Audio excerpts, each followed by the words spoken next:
Yes, welcome back. Express yourself and open up to Afternoon Express as we delve into the kitchen for some inspiration. Now, I'll ask you this, okay? What's better than a juicy and tender piece of chicken straight from the braai? Nothing.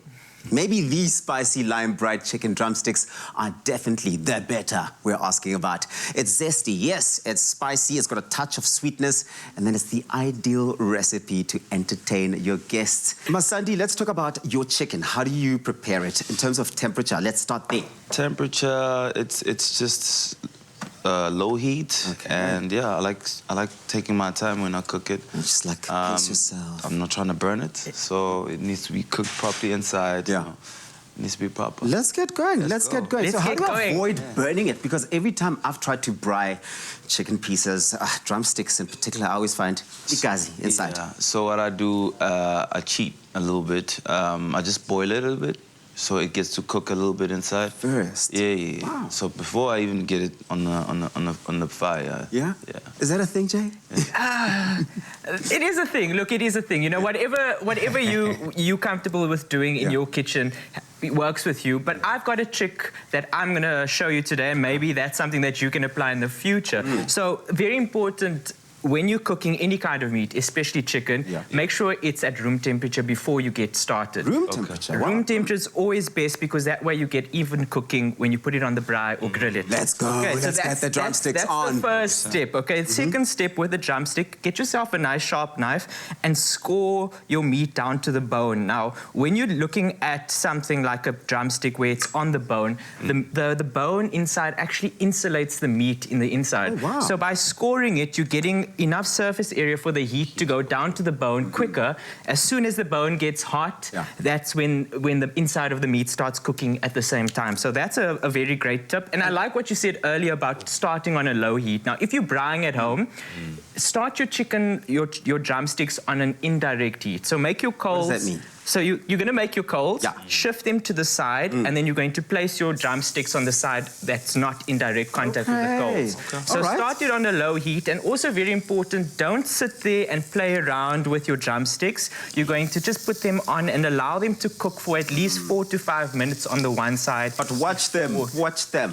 Give them a watch. But look, with chicken wings, chicken breasts, or chicken drumsticks, I got there in the end, having that skin on the outside also acts as a barrier for the heat.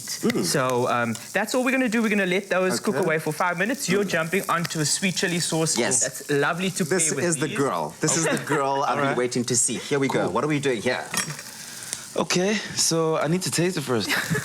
No, so let me talk you through this. So this is basically, you know, we make it easy for you. You don't have to sweat, you know, because you're going to be performing later. So we've got in here just some chili, garlic, ginger, and a little bit of vinegar. And then what you're going to do is just add a bit of sugar and a little bit of water, stir that up, and that will be ready in no time. So this is a homemade sweet chili sauce. It's so simple. I love the vinegar, obviously, inclusion in this, or introduction to the recipe. It does give it a nice zesty sort of taste or flavor. It's all about balance. Look, creating a braai is something very special. You've got to have something just to elevate it, you know. So it's going to pair nicely with these chicken wings that we've rubbed in a bit of chili lime salt, which is, and I know you're from KZN, so chili's got to be in your repertoire, right? It has to be there. Okay, Masandi, here's the thing. My job here is to taste and tell you how this has all come together. What's a braai without some tasting, right? You want to make sure that you get the sauce on it. Let's get that going on. Ooh, I mean, this feels like... So is this the same? Is this the same thing? It's the same thing. So with the addition of the sugar in there, it's going to caramelize and get nice and sticky and saucy. You could even pour that directly on the wings after they come off the braai and let them marinate in that further. But that's as simple as that. And you can see I haven't touched the chicken. We're going to flip it over, get it braaied up nicely, and we're going to enjoy this a bit later. Well, I flipped this drumstick over. This is so good. So my question, at which point do you actually put the sugar? So you can put the sugar in right now. So you want to sort of cook it on a low heat so that it doesn't... So that's where it comes in, right? So you got to add your spice in there, add your sugar, add as much and as little as... Do it 10 times, though. You have to do the same thing 10 times just to get the right sweetness. Yeah, and try and get it into the pot. But I like that. I like that. Some suaveness in the kitchen today. I love it. Okay, cool. I'm This an is artist. I'm an honest, my brother. So I go in the kitchen. And you take your time. You pace yourself. You like that. I like that too. And the job is done. The guests are ready to be thrilled. This is a thrilling one, guys. Well done, Jay. I love the tips and the tricks coming through. Masandi, Yes. Braaied at your house very soon, right? Come on, you know. Keeping it smooth. Now, if you want this recipe, go on to afternoonexpress.co.za, a list of all the ingredients and how to bring them all together. I love this. Well done.